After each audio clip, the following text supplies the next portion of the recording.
চোখে আঘাতে সে আসলে দৃষ্টিশক্তি হারিয়ে ফেলেছে এবং তার পাশাপাশি যুদ্ধের বিকট আওয়াজে তার হৃদরোগে আক্রান্ত হয়ে গিয়েছে এই অল্প বয়সে, এবং সেখানে আঘাতে তার বাবা মারা যায়। ইন্না লিল্লাহি ওয়া ইন্না ইলাইহি রাজিউন। আসসালামু আলাইকুম রহমতুল্লাহ। আমাদের এই ছোট ভাই আবদুল্লাহ, তার বয়স মাত্র 10 বছর। 10 বছর বয়সে সে গাজার যুদ্ধে তার বাবাকে হারিয়ে ফেলেছে এবং আমাদের এই এতিম ছোট ভাইটি তার চোখে আঘাতে সে আসলে দৃষ্টিশক্তি হারিয়ে ফেলেছে এবং তার পাশাপাশি যুদ্ধের বিকট আওয়াজে তার হৃদরোগে আক্রান্ত হয়ে গিয়েছে এই অল্প বয়সেই।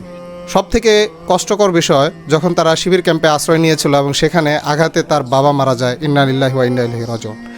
গাজার এরকম অসংখ্য এতিম বাচ্চাদেরকে খুঁজে খুঁজে তাদেরকে সহায়তা করার চেষ্টা করছি। আমরা হয়তো এরকম আবদুল্লাহর মতো আরও শত শত এতিম শিশুর দায়িত্ব নিতে পারি।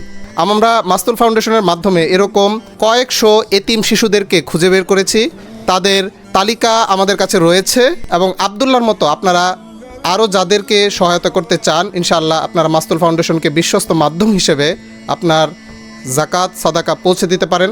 আলহামদুলিল্লাহ, মাস্তুল ফাউন্ডেশনের পক্ষ থেকে আমরা আগত রমজান উপলক্ষে আবদুল্লাহর পরিবারের কাছে পৌঁছে দিয়েছি প্রায় 2 সপ্তাহের খাদ্য সামগ্রী, এবং সেই সাথে আমরা আবদুল্লাহর কাছে তুলে দেব সামান্য ক্যাশ সাপোর্ট, যেটা দিয়ে সে তার চিকিৎসা বহন করতে পারবে।